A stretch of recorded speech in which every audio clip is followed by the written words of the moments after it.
देवाच्या प्रिय लोकांनो, मी तुमचं स्वागत करते. परमेश्वराची स्तुती हो, धन्यवाद.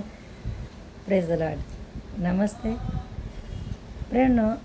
आज खूप वाईट बातम्या ऐकायला भेटल्या आपल्या देशामधून. काही ठिकाणी चिमुकल्यांवर अत्याचार करतायत लोक, काही ठिकाणी अनेक दुर्घटना. काय सांगू मी तुम्हाला, तुम्ही पण बघतच असाल.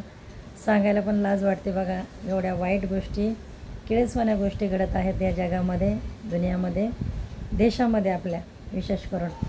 तर प्रियांनो, या दुनिया, या पृथ्वीवर अनेक अशा गोष्टी आहेत ज्या माणसाच्या मनाला निराश करणाऱ्या आहेत, माणसाच्या मनाला दुःखी करणाऱ्या आहेत आणि मनुष्याला खचवणाऱ्या गोष्टी आहेत आणि अजूनही या पृथ्वीवर होणार आहेत. असं शास्त्रात लिहिलं आहे की खूप भयंकर गोष्टी, खूप भयंकर दिवस येणार या सृष्टीवर.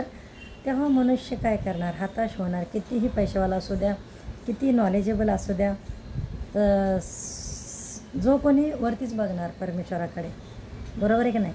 पण आता सध्या ज्या चांगल्या कंडिशनमध्ये आपण आहोत ते आपण परमेश्वराला मानायला तयार होत नाहीत, त्याच्यावर विश्वास करायला तयार होत नाहीत. प्रियांनो, त्याचीच दया आपल्याला वाचवू शकते, बरोबर आहे की नाही? तर मी तुम्हाला निराश करणाऱ्या गोष्टी सांगणार नाही. मी तुम्हाला एक अशी गोष्ट सांगणार आहे जी तुम्हाला जीवनामध्ये लाभाची ठरेल. तर आपल्याला बनवणारा परमेश्वर आपल्याला बेहद प्रेम करणारा प्रभू आहे, हे मला तुम्हाला गुड न्यूज सांगायचे आहे. मी बघते देवाच्या प्रिय लोकांनो, अनेक लोक गीताद्वारे प्रभूची महिमा करतात. आता सच्चाई त्यांना माहिती, अनेक दुनियादारीप्रमाणे दाखवण्याचा प्रयत्न करतात परमेश्वरावरचं प्रेम.